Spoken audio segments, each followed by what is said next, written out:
Thanks for the conversation, Anthony. That's what I'm trying to figure out. That's where my wanting to buy a knife a few years ago when I got my sharpener led me to, that I have those different knives in those different steels by the similar makers or the same stable of makers, so I could compare them and make that judgment.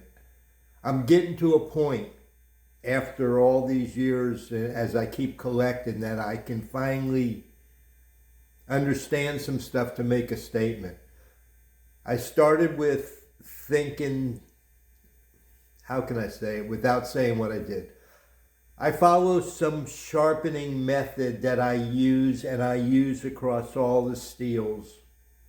And then I use the knives. So when you find those things, like you ask, a rubbery tomato and this and that, I have one knife and one steel, and I can reach to the board and grab another knife and another steel that I sharpen similarly. See, I sharpen the different knives in a certain way to compare them, and to compare the sharpening of the steels. I'm looking at all those things so you understand. That's why the variety of knives, I have all these things. It got interesting to me, the collecting and all that. I know I'm going off on a tangent, which is why I make all the videos and give them titles, so that in my group or wherever I put them, they're searchable, because I have these conversations. I came to the Sharpening Enthusiast because I know there's people like you and myself, other people that are interested in collecting knives and how we sharpen them and using them. So y'all know, I am not like that guy, that old Italian guy that's the test driver for, geez, now I forgot the name of not the Ferrari, the one that makes Murcielagos, the Bull.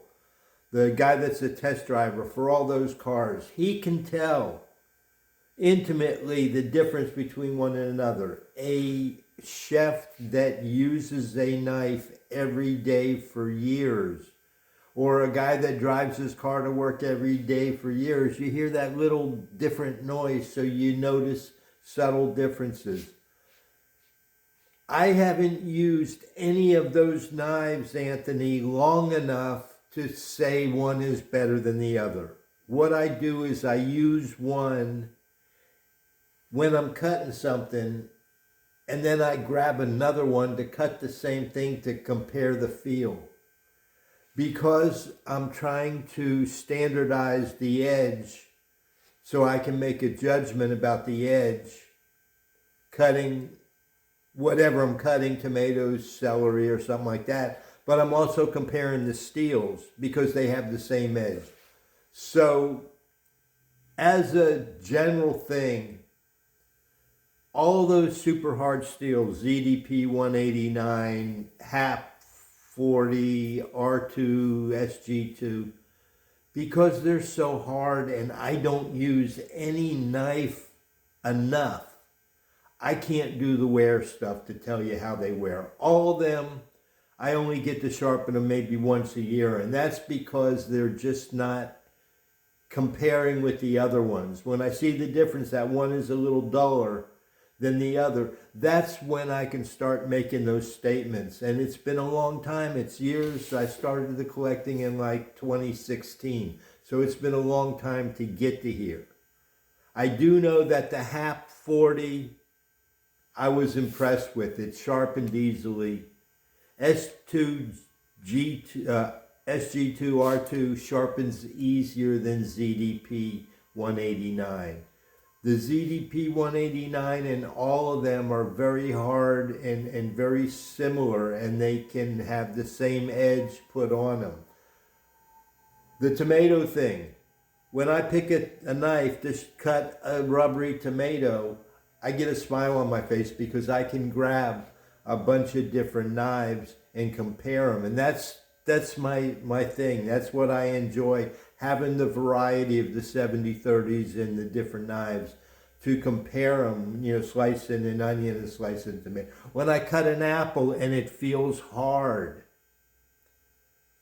First thing I did one day, a year ago, since I started this group, I said, this knife due for sharpening, and I'm happy because now I get to sharpen the knife.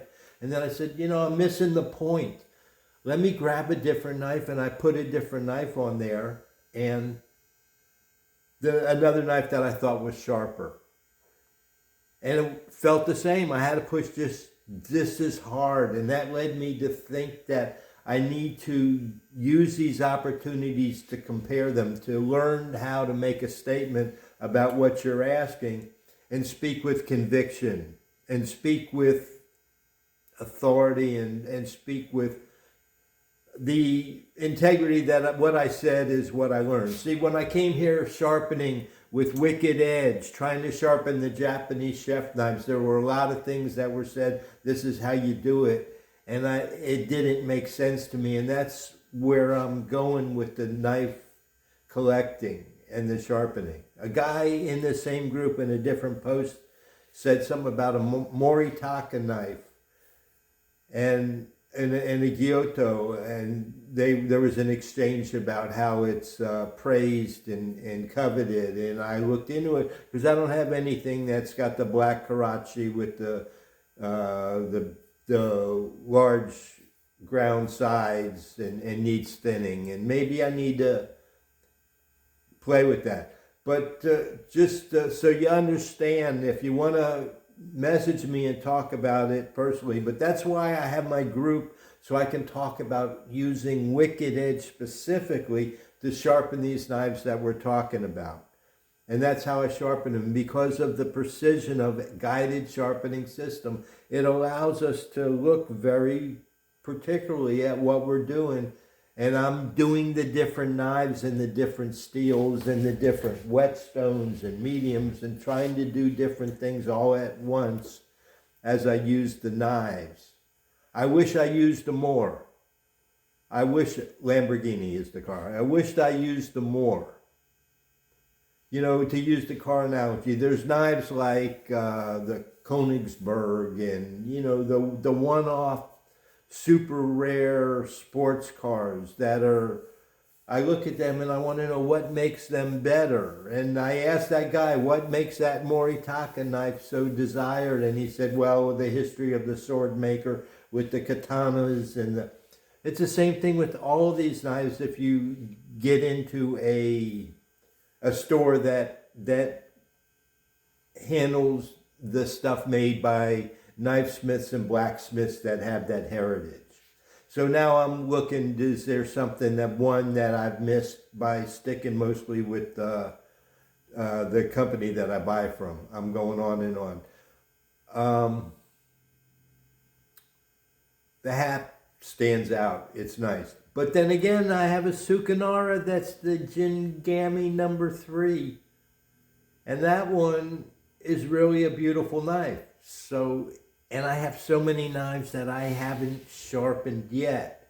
So until I get to the point that I can sharpen it and sharpen the different knives and use the same stone, that's when I can make the statements and answer your question how it should be answered and not subjectively from an anecdotal use. See, that's what I'm about.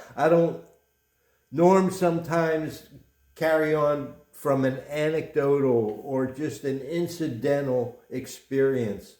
And I'm trying to get past those and be able to make some statements about some things. So stick with me if you want to join my group. I talk about how I do it with fixed angle sharpening. It's the same as how you guys do it with others, your TS Profs, your Edge Pros, the Gen D jigs, all that stuff. I just do it standing up, but I look to engage conversation with guided sharpening system users that overcome the challenges of sharpening Japanese chef knives and are on a journey of collecting them and trying to figure them out which one is best. Thanks.